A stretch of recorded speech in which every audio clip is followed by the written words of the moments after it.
घर के अंदर मुल्तान सुल्तान ने कामयाबी हासिल कर ली। लाहौर कलंदर्स को शिकस्त दी 33 रन से। और मुल्तान सुल्तान के कप्तान मोहम्मद रिजवान ने कल के मैच में, जो 12वां मैच पाकिस्तान सुपर लीग का खेला जा रहा था, वहां टॉस जीता और टॉस जीतकर पहले बैटिंग करने का फैसला किया और 228 रन अपने मुल्तान की विकेट पे बनाने में कामयाब हुए यहां पर मुल्तान सुल्तान की टीम। और टारगेट दिया 229 रन का इस मैच में कामयाबी हासिल करने के लिए लाहौर कलंदर्स को।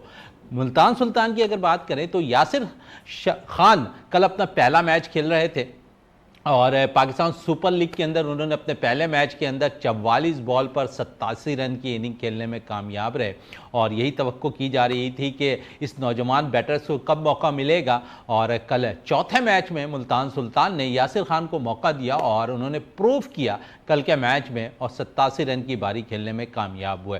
228 रन के टारगेट में जो 229 रन बनाने थे यहाँ पर जो है लाहौर कलंदर्स को, लेकिन लाहौर कलंदर्स की टीम कल हमने देखा कि वो 33 रन से इस मैच में उसे शिकस्त का सामना करना पड़ा।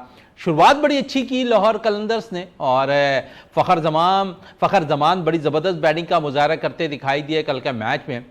उन्होंने जिस तरह पावर प्ले का फ़ायदा उठाया और 32 रन स्कोर करने में कामयाब रहे कल के मैच में।